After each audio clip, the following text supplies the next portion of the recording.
beautiful people? Welcome to or welcome back if you've been here before to the Mrs. Best Reviews channel. You are hearing the fabulous voice of Mrs. Best. I'm excited to be here, you guys. My sincerest apologies to anyone who subscribes to my channel solely for Love After Lockup. I have just been crazy busy, and then I had moved and all of those things, but I am settled now, so I will get back to getting these recaps done for this specific show every single week. But we are here to go over Love After Lockup's Love During Lockup. The latest episode that just aired was titled The 7-Year Wait. Feel free, you guys, the other 2 episodes, I don't like going backwards. I like moving forward. So I'm just going to keep it moving with this one and continue weekly. But I am enjoying this season a lot. I really like Love During Lockup because it reminds me of the feel that Love After Lockup had back when they referred to it as an experiment, and the earlier seasons, Andrea and Lamar, those things, Garrett and that one girl, so I enjoyed this one. But let's get right into this episode titled The 7-Year Wait. We're going to start with Savannah and Bradley today. These two are the Hot Mess Express, y'all. So, honestly, she is more so than him. So the last thing we saw was Savannah meeting with Bradley's sister, Alyssa, who Savannah happened to be friends with as well. So she has her own individual relationship and friendship with Alyssa versus it just being I'm cool with my boyfriend's sister. Like they have their own thing on. So her and Alyssa had some beef, and Alyssa allegedly put her hands on Savannah. Right there, in my opinion, I don't give a doggone damn how close we are. If you put your hands on me, the friendship is over. If you threaten to put your hands on me, the friendship is over. Call me out my name, talk about how I look, whatever you got to do. But keep your doggone hands to yourself. That's how I feel personally. Now, she meets up with Alyssa against Bradley's judgment. His own blood was like, maybe you shouldn't do this. And she didn't care. So this is where she learns in this episode from Alyssa that Bradley is going to leave her when he gets out, allegedly. And this is also where Alyssa explains to Savannah that Alyssa and Bradley's parents do not like Savannah. And Alyssa ends up walking off. And it was interesting because before Alyssa walked off, like Savannah was like, I'll still be there for you. I still viewed you as a friend. If we subtract Bradley from the equation, Alyssa does seem like she's all over the place. She does seem like somebody who is messy, is always in some drama. I'm not going to lie, I did get that energy from her. But if someone's like, I care about you, but I have to place a boundary, like if you care about them, you'll understand it. You may not like it, but you can understand it. Alyssa just walked off. For whatever reason, she does not seem to support the relationship. And according to her, the family doesn't either. So this is where Bradley calls her after the meeting, and she asks Bradley, she was like, listen, I don't believe this, but I need to know if you're going to leave me once you out. And I was like, don't let that girl get to your head. But then I also feel like a separate piece of Alyssa getting to Savannah's head. I feel like Savannah's kind of sensed this. I don't think she's as delulu as she likes to make herself out to be. I do feel like Savannah has the ability to be able to have some type of discernment. See, what people don't understand is some people have discernment but choose to ignore it. And Savannah gives me that. But she asks Bradley if he's going to leave her, and he is like very abrupt with his response. He's like, everything is fine. And it hung up. But we know that's probably editing, because you ain't going to tell me everything's okay and then hang up in my face like everything's not okay. That's what you're not going to do, sir. But that's what he tried to do.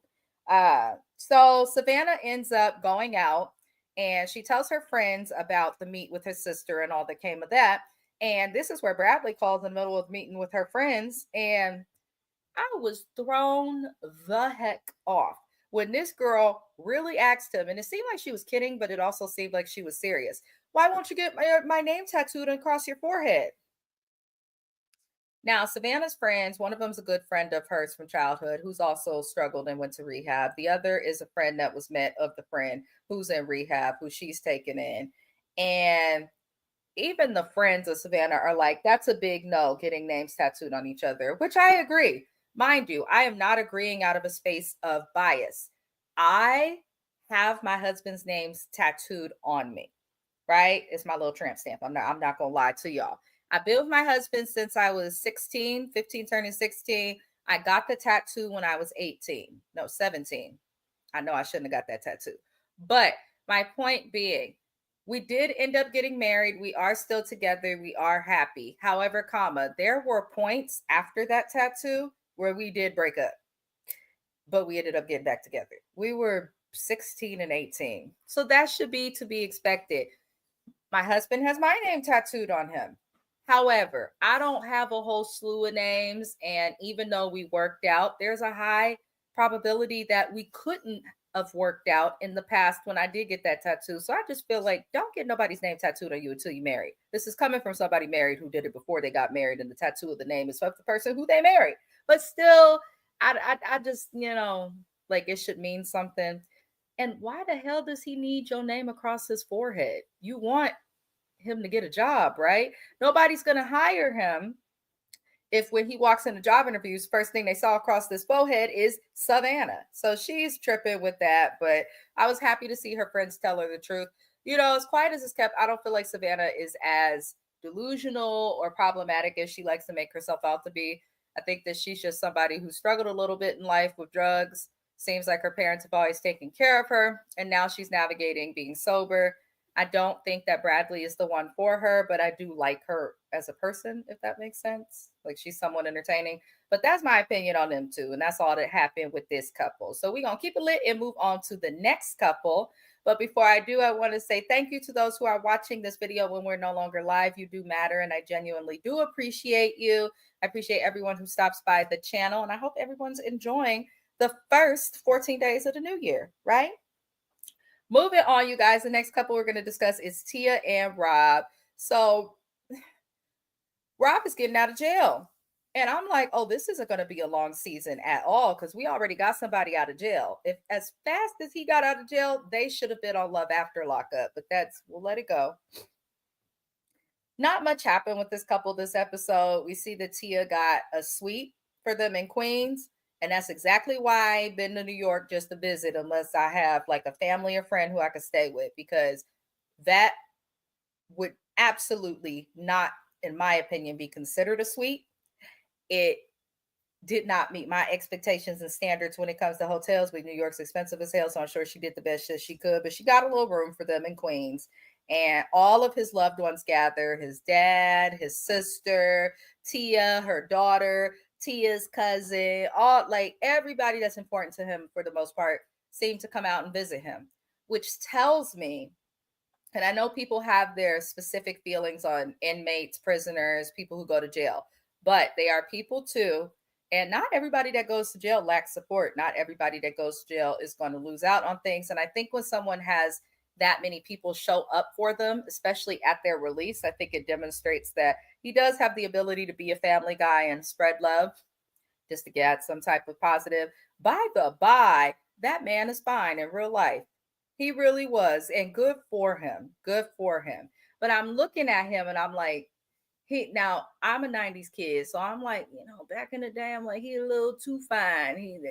Like, does he know it? Is he going to spread that around and share his tillywhacker with, the community? I don't know if he has a community tillywhacker. We will learn. But, he gets out. She's nervous. They have never met before in person, which is strange. I'm like, girl, you couldn't visit him? What's going on there?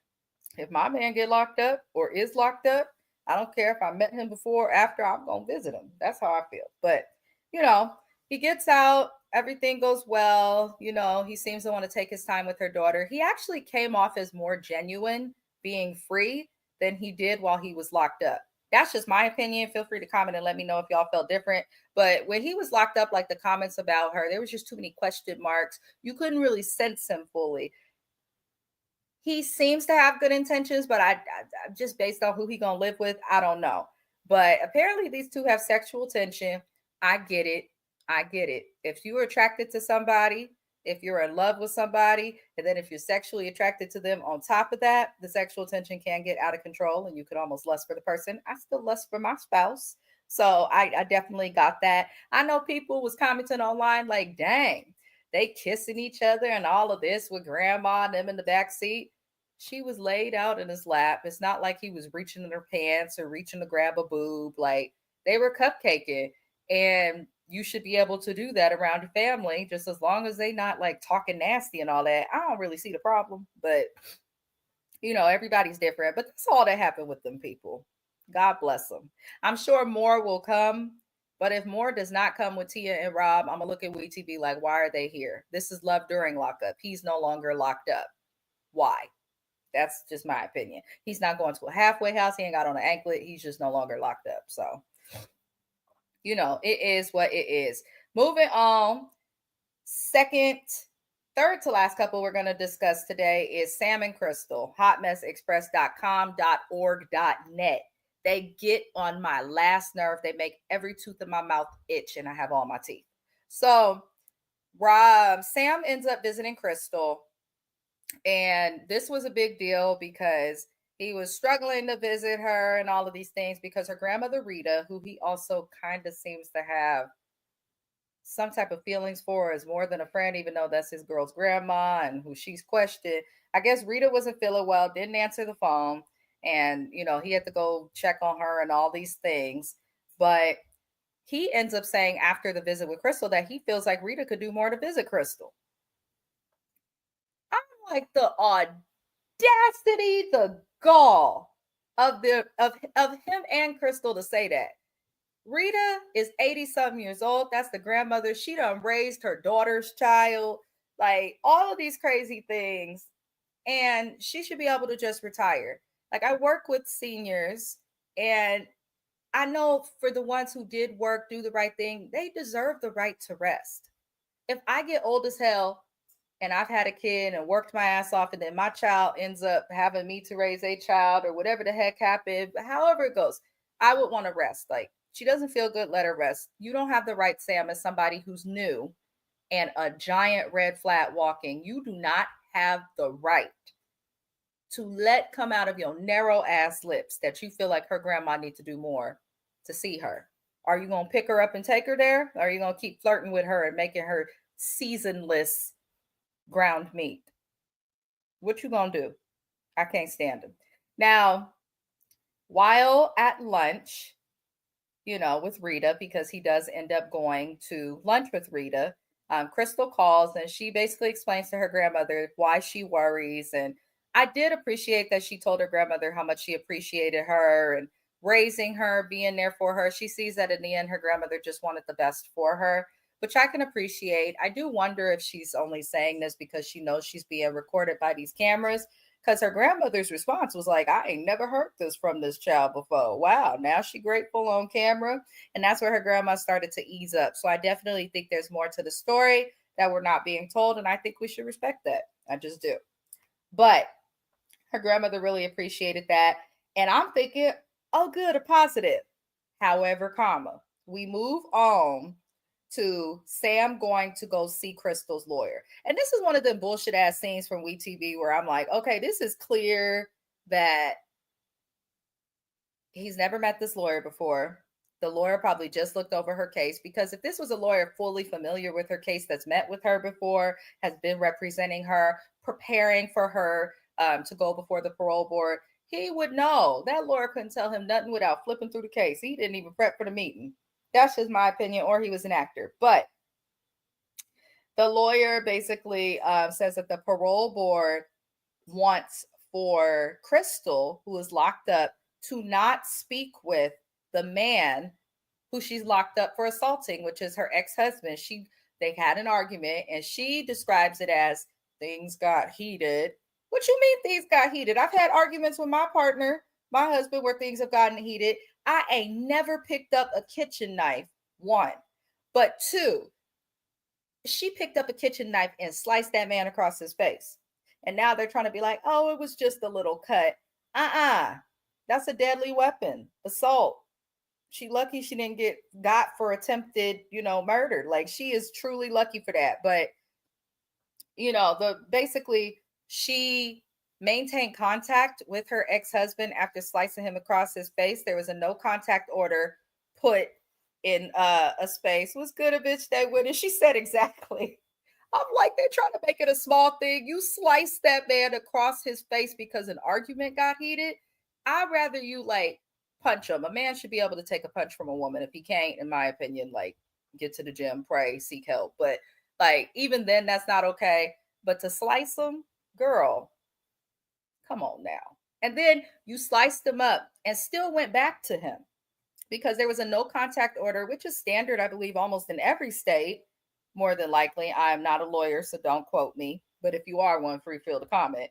But usually, if you assault somebody with anything, like even without a deadly weapon, you have the right to a no contact order. So that's what happened, and he came back to her. They met up with each other, and that's why she's in prison, I guess. I guess at first they tried to let her off with just probation or something of that nature, but then she met up with them. They found out, and she had to go to prison and do all this time. She said, okay, and this man needs to be scared. Right. Because Sam, the guy she's dating now, I'm like, you don't see that as a red flag, but in the words of my husband, Sam is a simp. I'm sorry. He is. You done moved states to be with a woman that you never met, married her. You got feelings for her nana. The whole situation to me is very strange. It's really, really strange, but it's entertaining as hell. But it's strange as hell, the whole situation. Like nobody involved makes good choices. Not the grandma, not the person incarcerated, not Sam. Like nobody makes good choices, which is why they're entertaining. But my God, they make my teeth itch. So, turns out the guy who she's in prison for also visited her in prison. I said, what? Well, why are you guys not together? Because some couples be like that, slice them up. Oh, I knocked this tooth out, now we back in love. Like some couples really do have that type of energy, and I don't think that Crystal's done with it, on top of her insinuating that she's had prison girlfriends or other things. Because why is this man visiting you in jail after he gets you in jail for you violating the parole? Right, a bitch they winning, he might as well get with the grandma. Drop her, at least the grandma's free. She's free. She has freedom. Free at last, free at last. Thank God Almighty. The Nana is free. And she'll probably cook for him because I'm still really bothered, you guys. Like, I don't expect much from cooking, but he was really on the phone with Crystal, just cooking a bunch of ground meat. I thought, is he going to make a burger? Is he making hamburger helper? Is he making tacos? Like, I would have accepted a box meal. No, he just put that ground meat into a skillet and cooked it up with nothing with it, with no seasoning, no butter. There wasn't even oil in the pan. And I'm still impacted by that negatively. But, you know, basically, the lawyer explains that this girl may not end up parole. She laughing. I'm serious. That stressed me out when people get on TV and have the strength to cook. I'm like, it ain't got to be right, but do something. At least add some salt and pepper, sir. Lord. But this girl may not get paroled. Personally, I'm gonna keep it a buck with y'all. As soon as we were introduced to Sam and Crystal on this new season of Love During Lockup, I said, "Oh, he has lost his mind, his spirit, and his being." Because number one, they in Texas. Texas do not play. They'll lock you up for damn near anything and keep you there. They don't care. They'll figure it out. And so I'm like, okay, you going through all of this, and this girl just based off her crime. I was like, they're not giving her parole. I wouldn't grant her parole. So you can go out and date some other new unsuspected nice man and slice him across the face. As quiet as it's kept, men experience domestic violence as well. I think people just don't take it as serious because they're kind of viewed as stronger than women, but a woman can still tear a man up. We are scrappy. I'm trying to tell you. Moving on, y'all. Jakima and Donnie. They are this season's Ranika and Asante. There's always that like one couple that's just like unusually ratchet for no reason. That's trying to like pass off as something more. And I don't mind ratchet. I'm a little ratchet myself, but Jakima and Donnie just stress me out. So Jakima received a letter from the jail or prison that Donnie is at stating that he will be moved to another facility and that he has violated his sentence due to him being caught selling drugs while in prison. He also used her Cash App without her knowledge, she says. She's reading it. Oh my God, there's my Cash App. Girl, bye. She seemed like the type of broad that's dingy enough to let a man use her Cash App, bank account number, Venmo, Zelle, whatever the hell, so that it could benefit them in the relationship. I feel like he was like, babe, let me get your Cash App. This will benefit us. Why and how would you not realize that some unknown person has sent money to your Cash App? Now, she's saying she was not involved in selling drugs. You may not be involved in selling drugs, Shakima, but how did you miss the money coming to your Cash App? Because my money, when my Cash App will deposit straight to the account. And when I didn't have that setting on, because I'm lazy, I don't like to have to go and do two steps. But prior to me putting that setting on, it would sit in the Cash App and I would see where it's coming from. So, in order for the money to have moved or any of that, you had to be involved in some way. I'm not saying you knew that he was making a move while locked up, but you had to assume something because your man's locked up. He's locked up for drugs. And now the prisoner who you claim you had to spend all this money to support is having money sent to your Cash App while he's locked up. One of my very good friends, shout out to Chop, free Chop, we love you. He's coming home in just 40 days. But one of my good friends is locked up. He has his own Cash App. Unfortunately, he does have some of these dingbats sending him cash. He does. I'm not going to call the name and say much more because I don't need them getting mad, but he does have a lot of girls to send them cash. Like the prison pimp out thing really is thing. However, the money goes to his own Cash App. It doesn't come to mine. It doesn't go to his mama's. It doesn't go to his son's. It goes to his Cash App. Let the money sit there until you get out, but I don't know. Jakima's trying to play dumb. She's trying to play innocent. It's like, boo, baby, we know that you probably was like, I'm down for my man. I'm going to stick beside him. And now look at you. So because of these situations, she's now wrapped up in the case and she is not allowed to visit him anymore. She was removed from the visitation list, as they should have. That is the right thing to do. People be mad that the jail for following the rules. Well, which makes no sense because you would be in jail if you could follow rules, and only a person mad a person mad about having to follow a rule is someone who does not understand rules. So that's just my thing. But she calls the jail and apparently somebody answered. I tell you, I'm going to tell you this. Santa Rita, A50 Bryant, North County, all the jails, Santa Clara County Jail, all the jails here in the Bay Area, right? That's where I'm at, Bay Area, California. I ain't never been able to call a jail and just get somebody to answer like that fast. I think it's happened like once years ago, and I was calling the jail at like 3 a.m. So I feel like it was like a Sunday. So there's not much happening at 3 a.m. on a Sunday. So they actually answered the phone. But yeah, I've got girl, I be thinking these people is like just hiring actors or something. That was a producer on the phone. But she's basically trying to learn what's going on with him. I'm like, why are you calling the jail to learn what's going on from him? Bitch, read the letter. The letter told you what's going on. He got caught selling drugs. The money went to your Cash App, and now they don't want you to see him no more. So why would your brain tell your narrow behind, I'm going to call the jail and see if they'll tell me stuff? They ain't going to tell you if he's there, even if you were his wife or not. Why? Because you wrapped up in his criminal activity. It was stupid to call.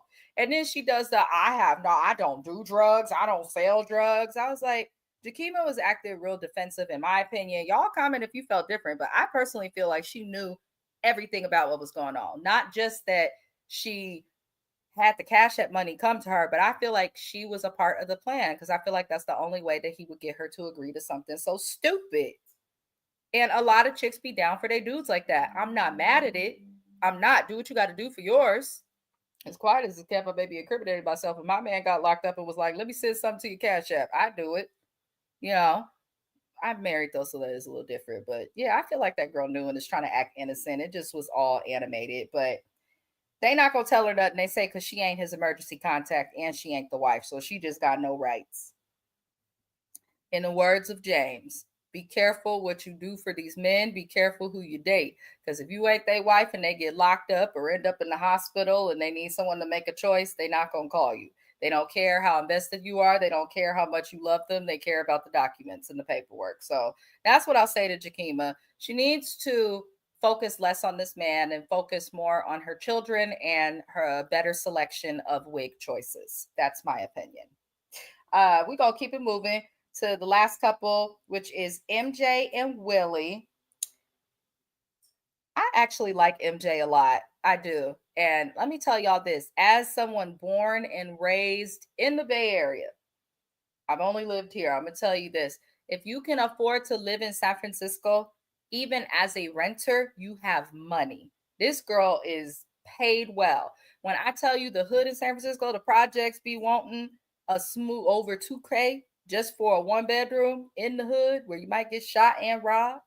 The bus don't even come there. I tell you, this girl, she looked like she had a nice house somewhere down in the avenues, past Soma, all of that. She is paid well, and she's in real estate, which is a big thing here in the Bay Area. It's been booming with real estate. So if you're in real estate, you are paid well, unless you just suck at sales.